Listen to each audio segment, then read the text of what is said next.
Bonjour, dans cette vidéo, vous allez apprendre comment utiliser le centre de cloud de Lumi.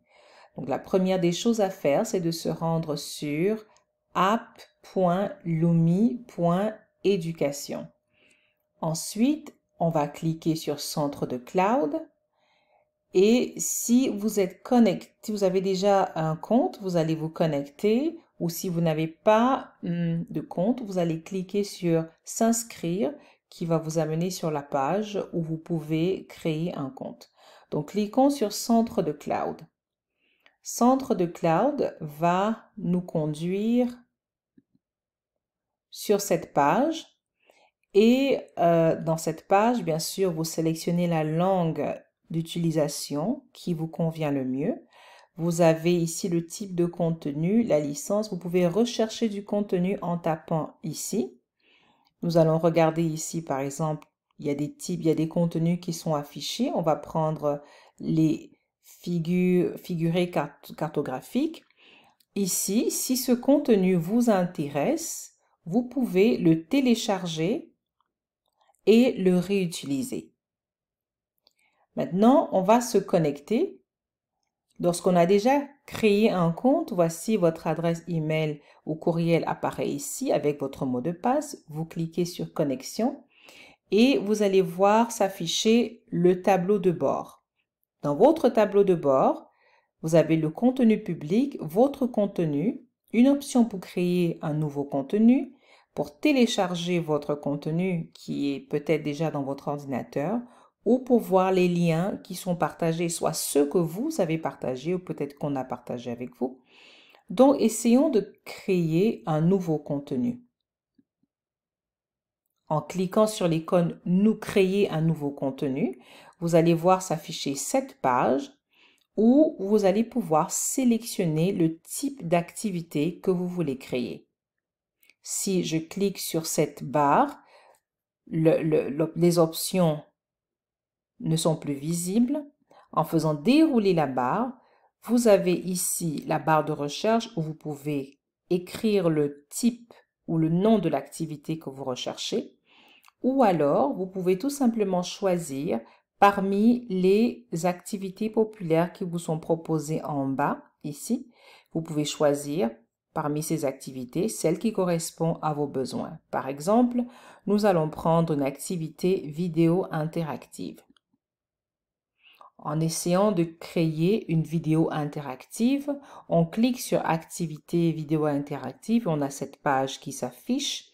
Dans cette page, vous devez donner un titre à votre vidéo. Par exemple, Éducation ouverte. Notez bien que toutes les obligations sont marquées par cette étoile rouge. Donc là, le titre, il est obligatoire. Et ajouter une vidéo, c'est obligatoire. Partout où vous voyez cette étoile rouge, c'est une action obligatoire. Si vous ne remplissez pas ces conditions, vous ne pourrez pas créer votre activité. Ensuite, donc, après avoir mis le titre, nous allons ajouter une vidéo. Et là, nous avons l'option soit de coller le lien YouTube ou un autre lien d'une autre source, ici, soit de téléverser le fichier vidéo que nous avons déjà dans notre ordinateur ou que nous avons créé ailleurs. Par exemple, là, je vais chercher une vidéo que j'ai créée récemment et je vais la téléverser ici pour ajouter à mon activité que je veux créer. On attend que le téléchargement soit complet et qu'il arrive à 100% comme vous voyez. Et lorsque le téléchargement est complet, la vidéo s'affiche là, tout est là et maintenant vous pouvez la sauvegarder. Ici.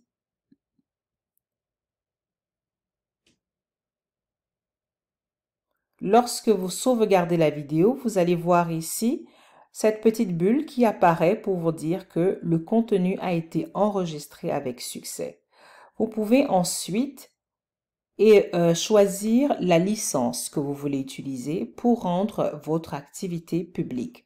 En cliquant ici, vous avez les différentes licences qui vont s'afficher et vous allez choisir parmi ces licences celle que vous voulez attribuer à votre activité pour son partage. Nous allons prendre au hasard la première.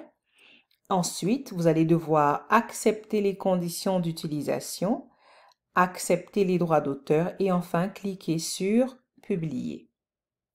Après avoir suivi toutes ces étapes, votre contenu est prêt à être partagé. Vous pouvez maintenant utiliser ce lien qui est devenu le lien public en cliquant sur cette icône pour le copier. Et après l'avoir copié, vous allez voir lien copié dans le presse-papier s'afficher au bas de la page. Et ce lien, maintenant, vous pouvez le partager à toute personne qui veut consulter, utiliser, modifier votre activité selon la licence que vous lui avez attribuée. Et c'est comme ça que vous pouvez donc utiliser le Lumi Cloud et l'application Lumi.